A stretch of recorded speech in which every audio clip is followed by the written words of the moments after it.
You are listening to the Retina UK Kent Local Peer Support Group meeting recorded Wednesday 25th of January 2023. Hi, yeah, so my name's Lucy Franks. I'm the Kent facilitator for the local group, and I'm going to be Mark's helping me get started because this is my first time sort of being in charge, hosting the meeting, if you like. So yeah, so please forgive me if things don't go quite as smoothly as normal at the end. I didn't find out I had RP until I was 40.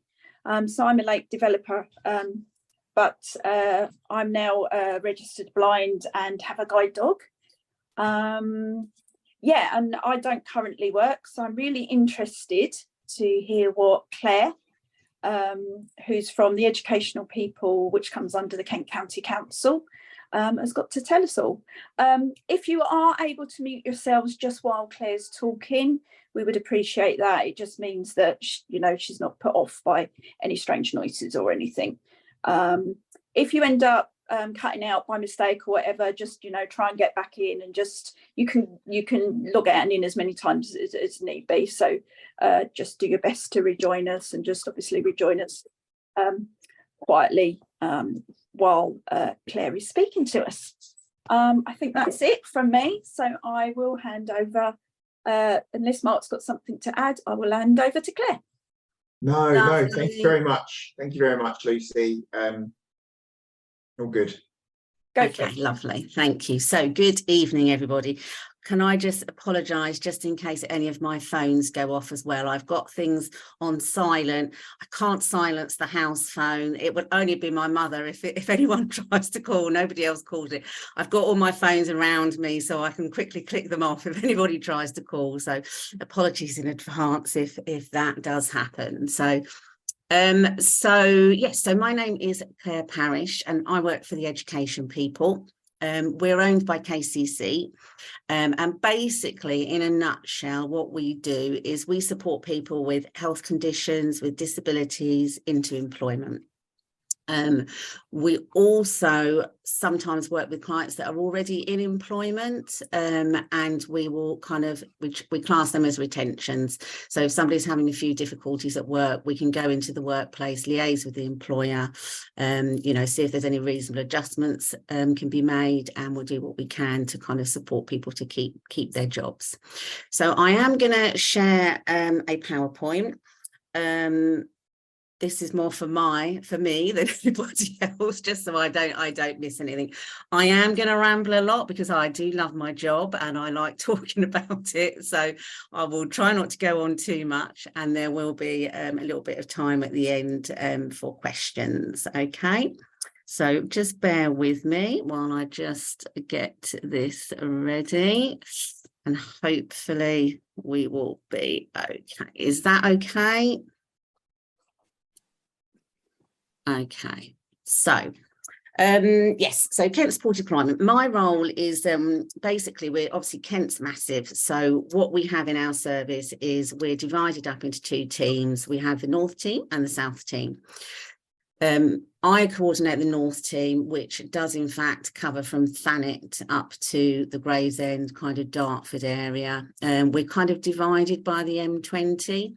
My colleague Debbie Masters, she covers down from like Romney Marsh area up through to Tonbridge Wells, Tonbridge, Sevenoaks, that area. But between us, we cover the whole of Kent.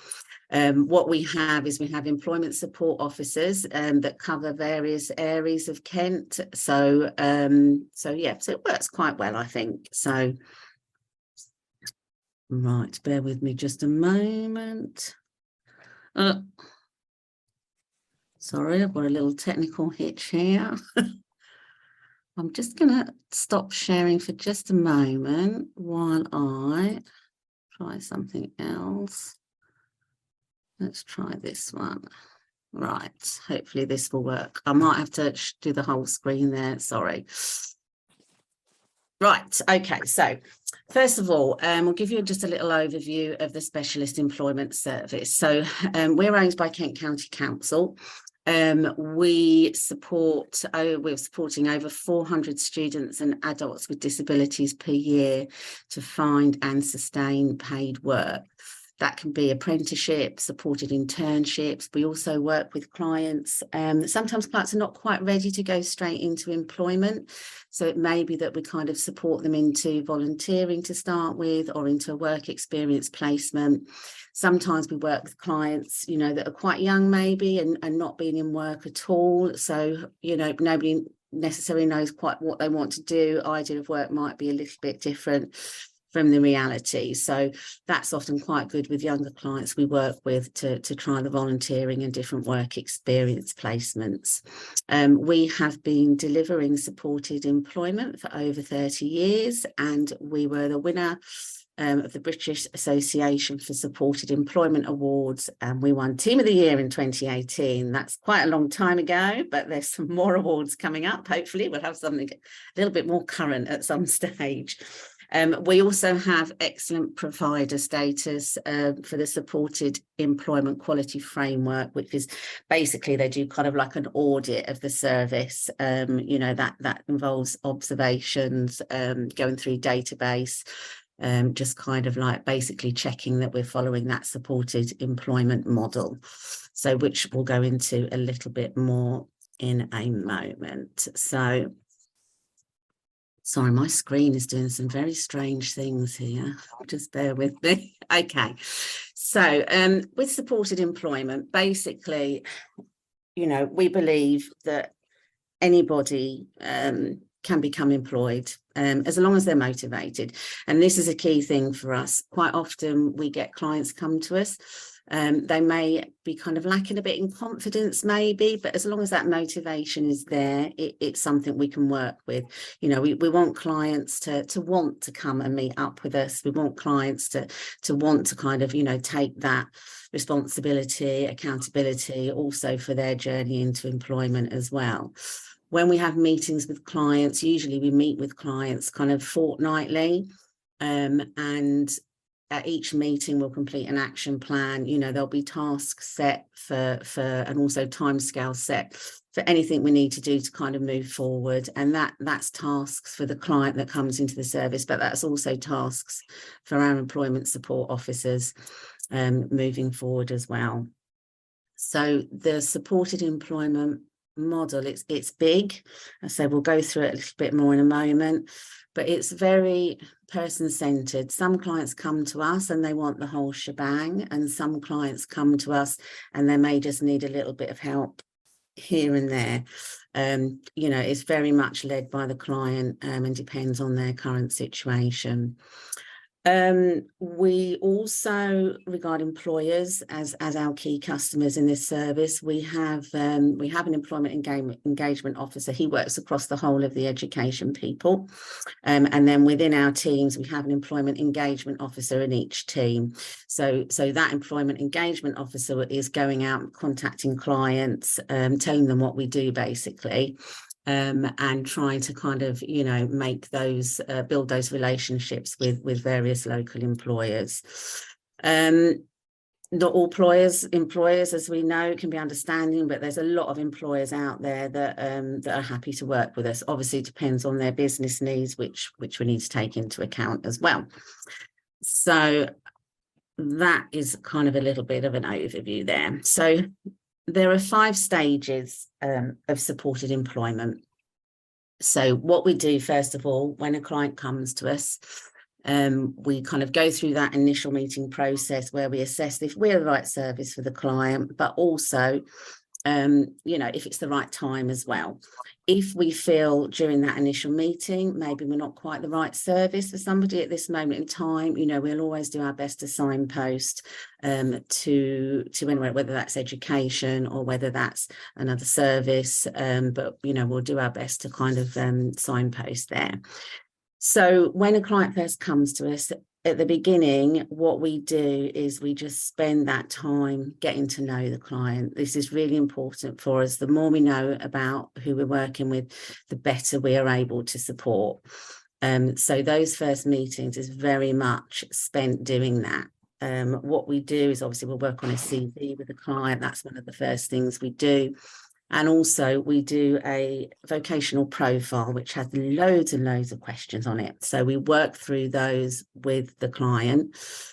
It's great.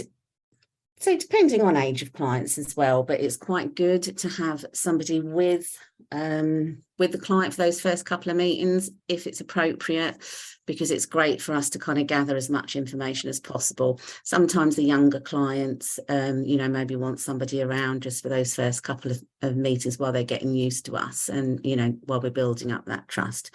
After that, we would encourage whoever it is that's joining, to just take that little step back, whether it's even just outside, just to kind of start promoting that independence moving forward.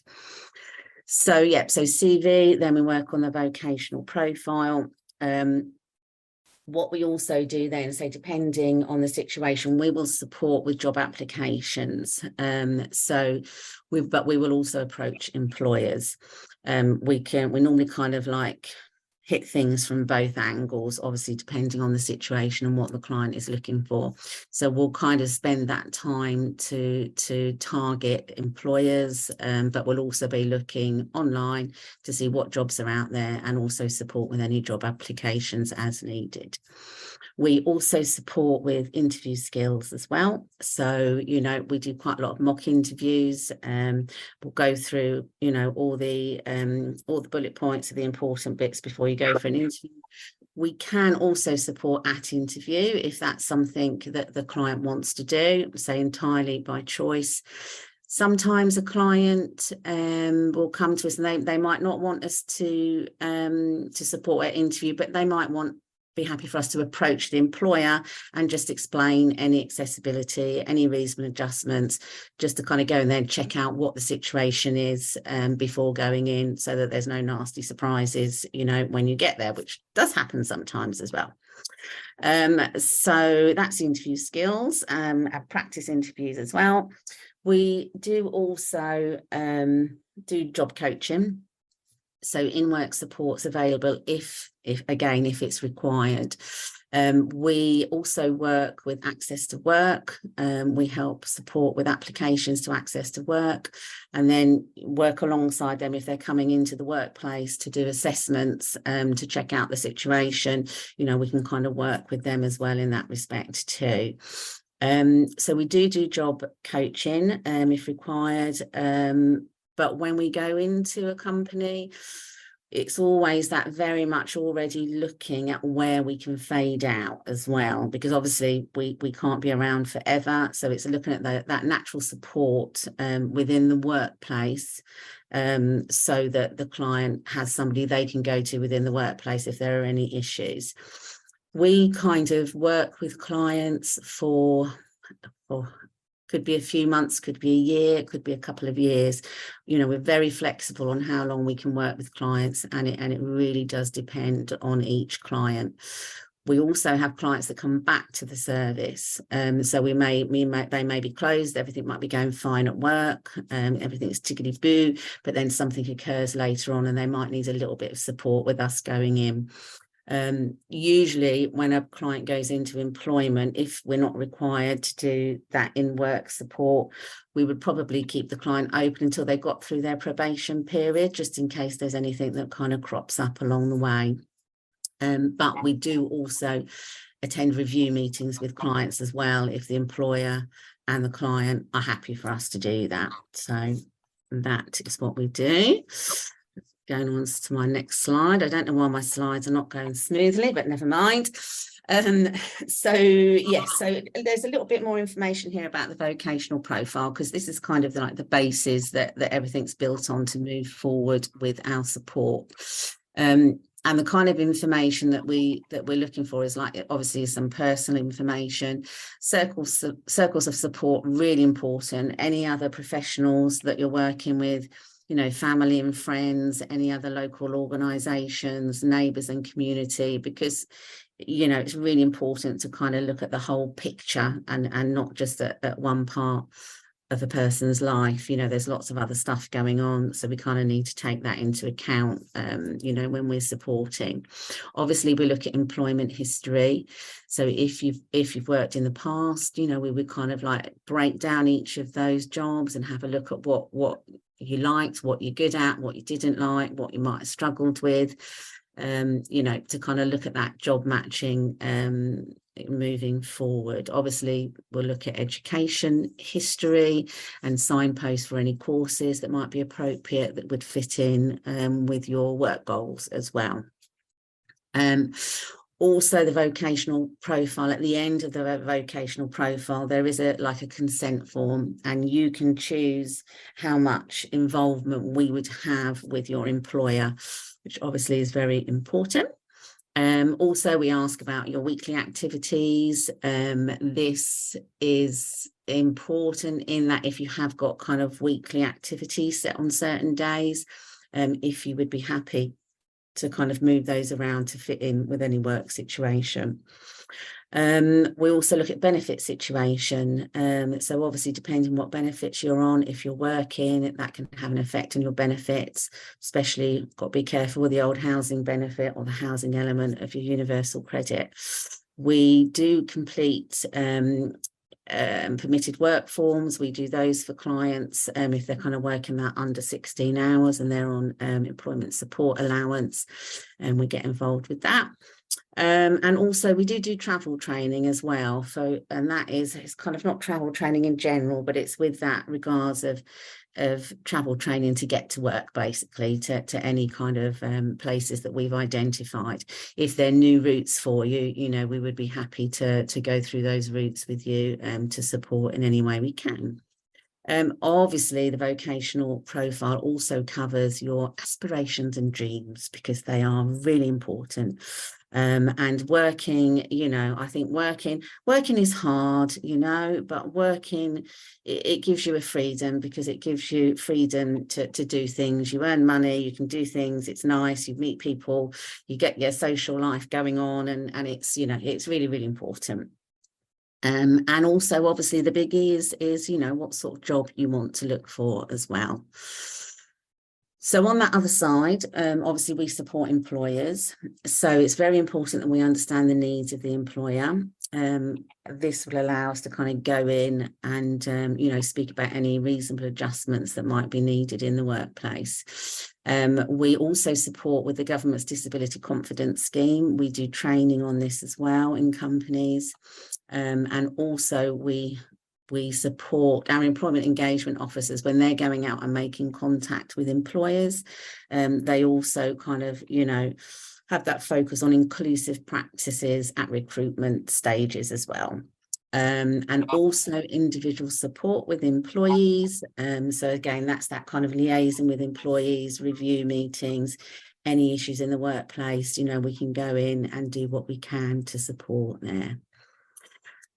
Job coaching, as I mentioned before, we do this if required again. So it completely dependent on the client. So some people want the whole thing, some people just need a little bit of support. So we do training on systematic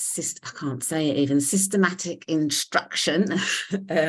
This is a method of training, and basically it's all done mostly kind of like by instruction, by step-by-step instruction. So things are broken down step by step, very much step by step, and using a kind of natural method in that if somebody does something that's not quite right when they're learning that job, rather than, you know, go into it full into it and say, oh no, don't do it like that, do it like this, you know, is very much that taking a step back and saying, right, have a little think about that, try that another way. So it's very much kind of like that, presenting how something is done, but then that taking that a little step back and just giving that extra time for the client to process and learn what the job is. We also run training in that as well. But as I say, whenever we do go into a company, we're always kind of looking at how we're going to fade out afterwards. With regards to anybody referring in, we have two ways of referring in, which I think is on the next slide. But just to let you know how things work. So when the referral comes in, obviously it's checked for kind of eligibility. And then our admin will allocate it to either myself or my colleague Debbie, depending which team the postcode falls under. And we will then allocate that to an employment support officer. So the employment support officer will then contact yourself or whoever on the referral form, if it's better to go via somebody else, whatever is best for you. We will contact and arrange an initial meeting. So in that initial meeting, we'll just kind of assess that, you know, it's but right service for both sides. And I say, if it's not for any reason, we would signpost and speak about that. The role of the employment support officer is to promote independence for the client, to gain the skills to seek and obviously kind of like keep employment. If you can refer yourself into the service or a professional can do it, a family member can do it.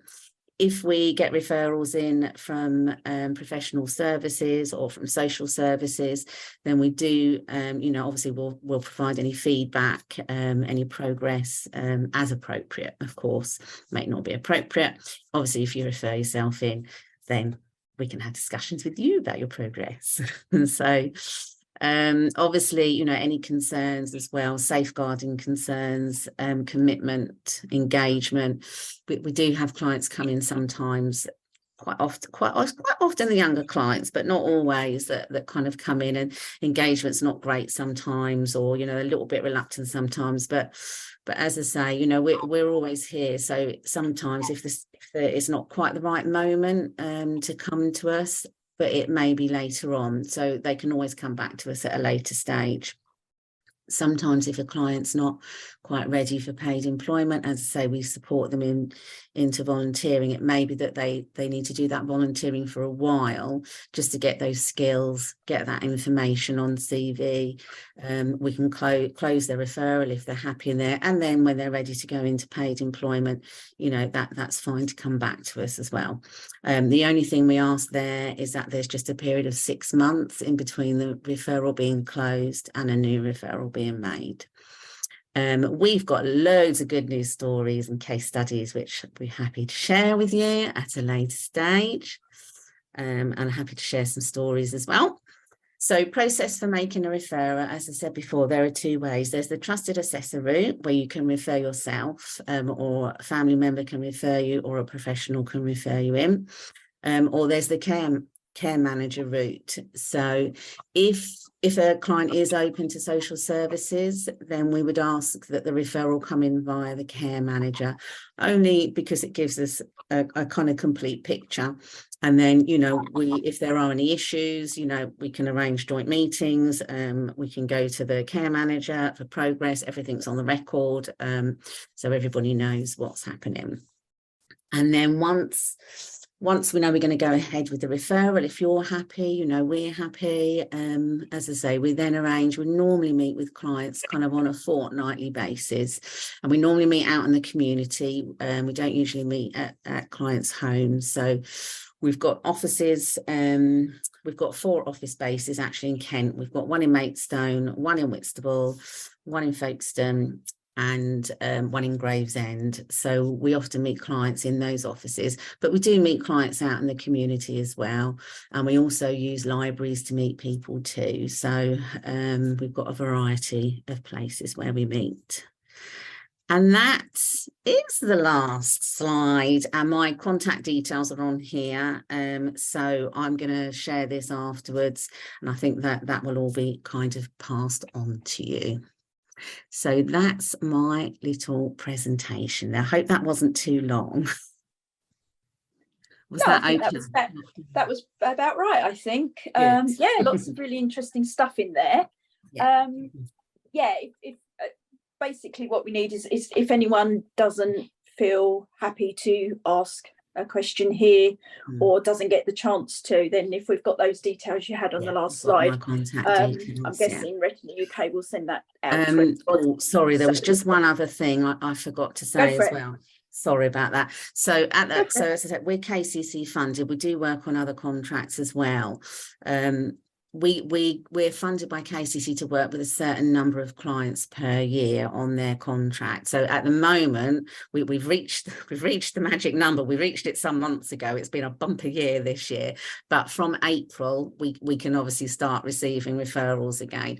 We are working on a DWP program, a funded program at the moment, but that is just for clients with learning disabilities or autism.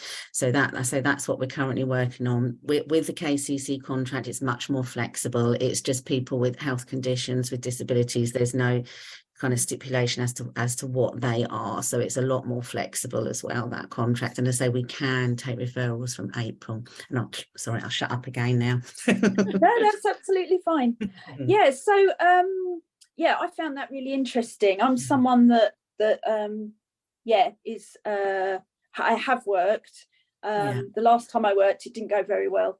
And so very much, I'd really like to go into work. But to be honest, so this is my first question. So to be honest, my main problem is I haven't got a clue what to do. I could write 100 different jobs down that I'd be quite happy to do. And then I'd probably find a reason I can't do them, if I'm honest.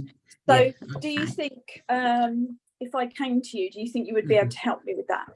Yeah, absolutely. I mean, we sit down with clients, we've got kind of various tools that we use as well, where we can go through to kind of, answer some questions, to kind of, have a look at what jobs might kind of suit you as well. But also we'll sit and have a chat to you about, as I say, where you've worked in the past as well, to see which elements of that job that you liked, which you didn't, say what you had difficulty with, what you're good at. So we would kind of ask you get honestly, we ask so many questions. We have to apologise before we start doing vocational profiling. It's like brace. And also we always say, it doesn't have to be done in one session, and it's a living document. It's like your CV, it's a living document. It changes, situations change. So so we would do our very best to guide you in that respect. Yes. Excellent.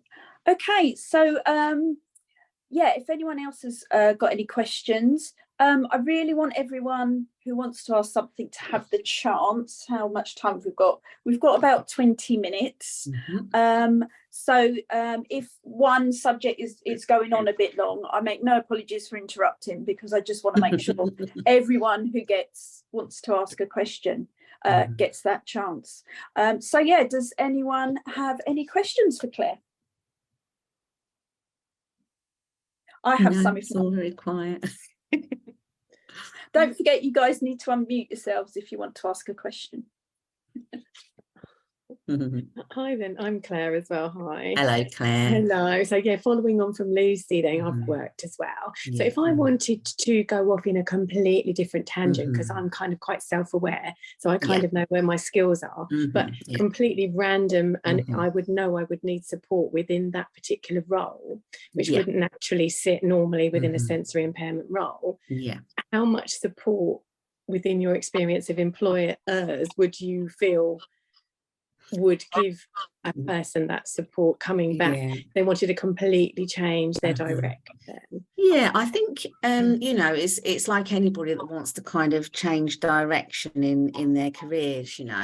I've changed direction several times in my career too, and it's sometimes you have to take those little side steps before you kind of go forward. So it's kind of, and I think it's looking at those transferable skills that you've got as well, Claire, which I find there's always transferable skills in anything you do. There's always things you can kind of like take out of your previous roles that you could kind of like, that would fit in nicely, with another role. Obviously, if it's a job where it's being advertised, on Indeed or something like that, you're going to have a lot of people going for it. That's you may find there's some difficulty if you don't have the same experience as other people kind of like applying for the role. Sometimes when clients, I've got a client at the moment, actually, she wants to kind of change what she's doing. So at the moment, I'm trying to support her into volunteering. She wants to get more involved in kind of admin and bookkeeping. So we're actually liaising at the moment with Port Lib, actually down in Hythe, to see if we can get her in doing some volunteering in their offices down there in their fundraising part, so that she can get a bit of experience on her CV to stand her in good stead. And you know, sometimes when you go in with work experience or volunteering, not always, but sometimes we get lucky, and then when paid roles do come up within the company, you're kind of there in situ, and you're already seen, you know, that you can perform the tasks and you can perform the role. So that's kind of how we would support you. And if once you're in a company, then, as I say, we do work with Access to Work as well to make sure that's all set up. And then any equipment that needs to go in, you know, obviously they can come in and do assessments. And we would be looking to get you independent in the workplace. As I say, we're always looking at how we can fade out, and that doesn't mean we're trying to run away from you. It just means that, you know, we're trying to find that natural support within the workplace, or to put that support in the workplace where you can be independent and do your role. Does that sound all right? Yeah, that's kind of, yeah. I've tried I've secured volunteering roles independently, so that's great to know that you could possibly facilitate other potential volunteering roles, even if the end goal, would that be the case even if the end goal wasn't employment? Yeah, I mean, when we work with clients, it needs to be kind of that the end goal eventually is paid employment, even if that can take some steps to get to, which we appreciate, you know. So if you were to kind of refer into the service, Claire, as long as you pop on the referral, I'm looking for paid, I'm looking for a paid role, that's absolutely fine, even if that's not necessarily what you ended up doing with us. And the support we provide, you know, to help you to get into some kind of volunteering, that for the service, that's what we're funded to do, is to move people into employment. So that is kind of the focus. Sure, yeah. Okay, thank you for that, Claire. Does anyone else have any questions? Yeah, hi, it's Carl, aka Hello, Carl. Really interesting. So I didn't kind of unexpected, really. I wasn't too sure what would be in this one tonight. So yeah, it's a bit of a curveball, but fascinating nonetheless. I mean, I'm fortunate at the moment. I'm actually sort of in full-time employment, have been for a while. Yeah. Just do you guys, when you were saying that you would help people get sort of prepared for work, really interested to know, because I would have loved to have used you before I got my current role. Because I've been made redundant at the time, a few years ago now, and I was really struggling. I do remember the ESOs, but I didn't really get much support from that. And it would have been great to sort of know about you and sort of what you guys do. So for me, I'm late stage RP, or I've got RP. So it's a case of, you know, I've got to use a screen reader, etc.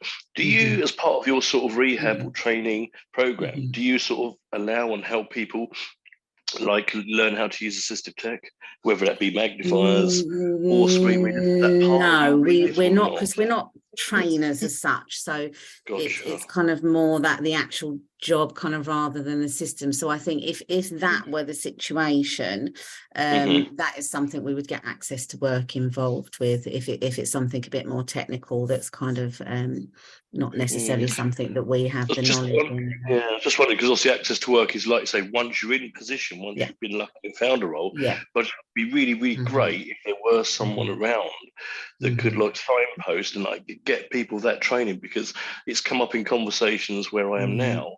With our guys, and they sort of said, you know, when people come in with sort of VI, it'd be great if they've already got those skills, whether it be touch typing, they've got a screen reader, even if it's basic screen reader sort of facilitation. That's a huge benefit and a win for getting absolutely, and it's something. And I just think that would really help, and the confidence as well. It's be a huge thing for confidence to give that individual, like, I can do this. I've got this, you know. Yeah, and good. I think good to put down on your CV as well. I think absolutely. But we're not trained in tech, unfortunately. But I don't know. I think some of these companies that provide the tech, I think should also provide some training. Have you found that at all?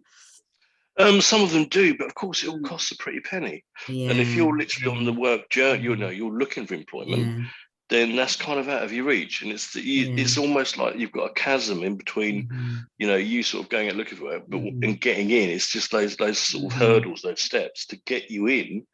Whereas if there was something as an intermediary in that interim step that would get you that software, get you familiar, get that, say, even basic understanding, that really will make you shine and help you get in. The other thing, do you liaise with like organisations, BDF, Business Disability Forum? Have you got sort of affiliations there as well? Sorry, it just cut out for a moment there. What did you say? Business Disability Forum, BDF. We kind of go to various forums across Kent. There's quite a few we go to.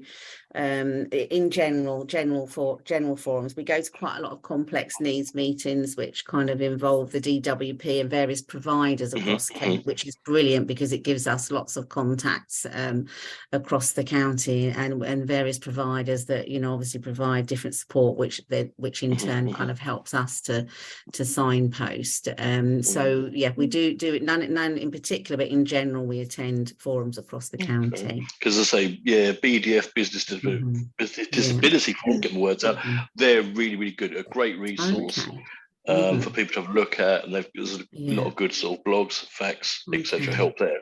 And then lastly, sorry, I don't want to hog it. That's all right, no worries. Do you are you networking? Are you sort of reaching out to local, especially obviously in Kent, any sort of SMEs or large corps? Are you kind of reaching out, and have you building sort of relationships? Yes, we are reaching out. We're always reaching out. Yes. Okay. Yeah. Cool. Because I mean, obviously, I'm not going to say sort of my employer at the moment, so it's not fair to without their permission, etc. But I'm just thinking, people are, you know, we're a big employer in Kent. It would certainly be really beneficial. If you guys are actively going out and about and sort of seeking. What was your thing? What was your organisation called? Because I'm going to mention it. So we're part of the Education People, which is owned by KCC, but we're Kent Supported Employment.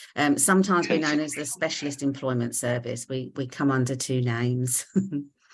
Okay, so I'm just trying to make a mental note of it because it'd be really handy. Yeah, and obviously my contact details will be passed on as well. I mean, we have, as I say, we have an employment support officer that kind of works across the Education People, because we have different services. We're specialist employment services, but there are also some educational services. So obviously those educational services are going in and kind of, you know, approaching employers to look for work experience opportunities for school kids and things. Whereas we're looking for them for somebody to work rather than just that work experience. So, you know, but for example, recently we've been getting on very well with Morrison's recently, I have to say. They've been brilliant. They've had a couple of our clients in doing some work experience, and also Waitrose have been good at the moment. McDonald's are pretty good. Yeah, so but the problem is when managers change. So it's like you can go into a company and you have a wonderful manager and they've been brilliant with the client. Makes a huge impact. I've experienced it myself. That's a huge impact, because you can get the right person that understands your condition, how you work, etc. They can be really empathetic and really supportive, and then you can be really doing well in that position, and like you say, all of a sudden you then get someone else in, whether it be whatever, they just don't understand, they kind of don't get these things, and that can be a huge impact, very negative, and that can always push people out, which is something of concern definitely to me. Yeah, that sometimes is when we get the retention cases in as well. You know, sometimes we get a referral in from a client, maybe they've been in work for, you know, they've been in the same place for like 7 years, but then a manager's changed and things are not going quite so well. Do you then go in though and then go back to the employer and say, you know, and have that discussion, maybe the hierarchy, whatever it may be, and explain that, because that needs to really be fed back and sort of go back to their HR, whatever it may be, ER. If it's possible, we do. Yeah, if it's possible. And I mean, we have, as I say, we kind of have our database where we kind of keep track of you know, all the kind of employers that we make contact with as well. And as I say, that obviously that changes a lot. It really changes a lot. And also it can be that, you know, you make that contact with an employer as part of just that general employer engagement, and they say, yeah, okay, we're happy to open up an opportunity for a client, and then you put it out to the service and say, right, quickly check your caseloads. Has anybody got a client that would be great to go and work here? And then that's not always the case, you know, and it's like, and then that little spot can go. But other times it can be that we go in there and there might be a job now, and it can just be a right place at the right time. We had a lad actually who our employment engagement got, this is a few before the pandemic, just gone into the nice big hotel in Folkestone, the Lees, not the Burston, the Lees, and he'd just gone in there, and it just by chance they had a role for stock taking, a bar stock take, and it was a new role, and just so happened that we had a client that kind of fitted in with that, and that was brilliant. They gave him a work trial to start with, so we had a very informal interview. And he went in, did a work trial, did it for, I think it was 3 weeks in the end, and then they kind of like offered him the role at the end of it. So, you know, it very much depends. There was another guy who, Kent and Medway Assistive Technology over in Ashford. And this guy, honestly, love him. He was such a lovely lad, and he'd been volunteering for years and years, and he had all this like experience. You know, he was great. The ability, capacity. He had an A level in IT and all this. Wow! Just volunteering all these years. Anyway, we got him in. Our employer engagement guy had made contact with this department, and we got him in to do a work experience there, and you know, he loved it and they loved him, and they actually created a role for him. Excellent. Like a part-time role for him, and it was a job carved role, so it very much focused on his strengths and you know what he could do. So we do have, you know, there are nice stories, there are horrible stories as well, but we like to focus on the nice stories. So. Oh. Thank you for that, Carl. You're welcome. Thank you. You made a good point about sometimes needing help to actually have the new skills, especially if you've been diagnosed with a sight problem. That helping with the actual skills to enable you to get a job is really important as well. So yeah, thanks for that. Has anyone else got any questions? We've still got about 5 minutes. If not, I've got a couple of questions. So I don't think anyone will mind me saying we're mostly the older demographic in this meeting. Would that be fair to say? And something I found as an issue was mature. We're mature. I resemble that remark. Mature and experienced. We've got well between us all, believe me. But yeah, I found one of the problems was when you talk about getting like doing work experience and stuff like that, that if you were older, that was actually really hard. I really wanted, when I was last looking for work, I really wanted to get in somewhere and get some work experience to find out, because part of my problem is I'm not sure what I'm capable of doing anymore. So and I wanted to do that, and I really found it hard. So are you able to help that's something we would help with. And we work with all ages, you know. We work with 16 up to well, there's no age limit. We work with, and we do have clients of all ages as well, you know. So and as I say, with somebody kind of approaching that employer for you from that professional side of things, and as I say, we have contacts as well, some contacts, so yeah, that's something we could help out with as well. Wow, sounds like you cover... get your referral in, you do. I was thinking that. You cover a real vast area, don't you? That's amazing. How many ESOs do you have in each of your geographical areas? So in my team, I've got 7 ESOs. There are 7 ESOs on each team. So and I have one that specifically I can't say the word, so it specifically covers Thanet. And we have another one that covers Canterbury and obviously those surround areas. Another one that kind of covers Swale and overlaps into Herne Bay, Whitstable, Canterbury, wherever is needed. We have somebody else that works in Sheppey and Sittingbourne and kind of straddles over to Maidstone. And then we have another one that works in, we have one that works fully in Medway, and another one that works in Medway and kind of straddles over to Gravesend, and then another one that just covers Gravesend. And we have another one that straddles over from Canterbury over to Dover area, another one that covers kind of that Folkestone, Romney, up to Hythe and maybe a little bit further area. Another one that covers Ashford, and then we have another one that covers just Maidstone, and then we have a couple more that kind of do straddle into Maidstone but also cover those further afield areas, kind of like Sevenoaks, Tonbridge and that. So between us, with a little bit of straddling, we managed to cross the whole county, you know. Wow, yeah, that's great. Very strategically placed. And it's good because there's continuity, you know, rather than being fragmented with different contracts.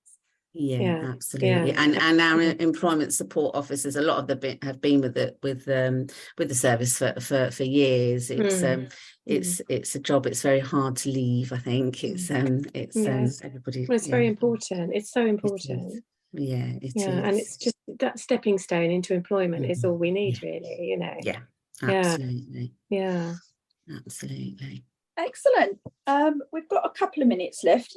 Sorry. It's all right, my husband just turned the light off as he left the room. I thought you just blacked the screen out with your arm then. No, just quickly dived in and dived out and automatically turned the light off, bless him. So that's been really useful. I think it's useful knowing that you guys are there. And I mean, there are a lot of charities and companies that do help with this sort of thing, but I think having a local one under the banner of KCC is actually one. It's that very much really that useful. 1-to-1. So that's been really interesting. Thank you very much. Does anyone else have one last question, if anyone's got any burning questions? As I said, you'll all get Claire's details, so if you think of anything afterwards, which most of us do, then you can contact her or whoever it says on the contact details. But if you have one last question, anyone, that would be great.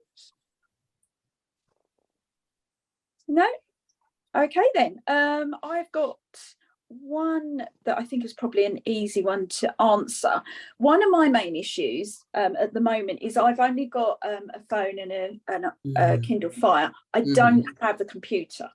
So especially considering that I can only see a small amount as well, me doing a CV or something is actually quite difficult. I did at one stage try and start doing it on my phone, and it was just impossible. Oh no, on your phone, CV is a nightmare on your phone. Can you arrange, if necessary, to get people started, can you arrange access to a computer so someone could sort out their CV or anything like that? Yeah, I mean, there are services that digital inclusion services that kind of take referrals in, that we refer clients into to get laptops, for example. So that's something we can kind of have a look at. And also what we do as well, so we can support with CVs. So that's something, for example, we often do it in a session with a client as well, when we meet up and we kind of work on the CV together. So we can also kind of support. So you could work on that on a computer in the office. So like if I came to the mates, we've all got our laptops that we bring with us. Do one. Okay, absolutely. Cool. I mean, I have got one. It probably just needs sort of updating. And I know from experience that how CVs are supposed to be written sort of seems to vary every few years anyway. So my CV would probably look old-fashioned. And if you went to probably 5 different people, they would probably give you different advice on the CV as well. Okay. Well, if that's okay with everyone, we're very prompt, but that does suit me, I must admit, this time. Normally I can absolutely go on a bit if I need to. If everyone is able to take themselves out of the meeting, so I can have 2 minutes with Claire afterwards, we'll do that. If someone isn't able to do that, that's fine, then I'll end the meeting, and I'm sure I can email Claire or something later. So thank you everyone for coming. I'll drop out now. Nice to have a big group. Bye all, nice to meet you. Bye. Nice to meet you too. Bye. Thanks a lot. Take care, guys. Thanks so much, everyone. Thank you for coming again, Claire and Paul. Good to see you both again. Pleasure. Thanks so much for inviting.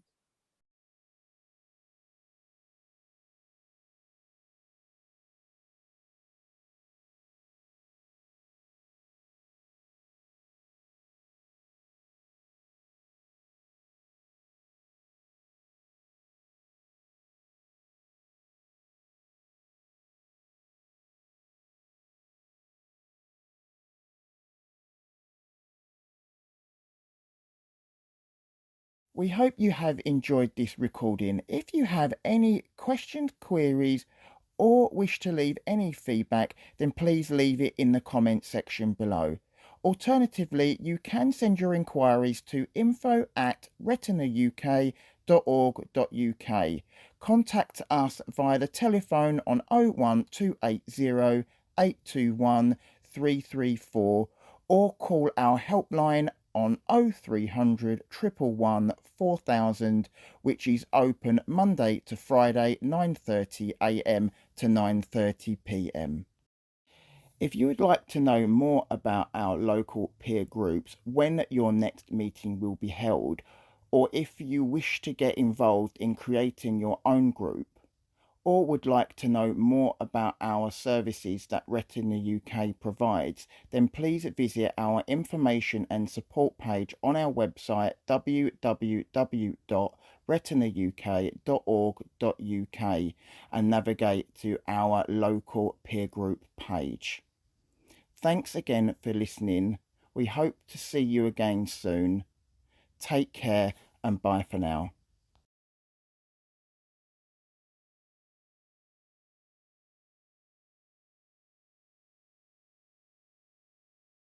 Come and join us and meet the Retina UK team at our 2023 Professionals and Annual Conference held this year in London at the University of Westminster, Marylebone campus opposite Madame Tussauds on Friday the 23rd and Saturday the 24th of June.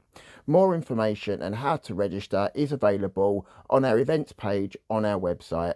Thanks very much for your support. We look forward to seeing you there.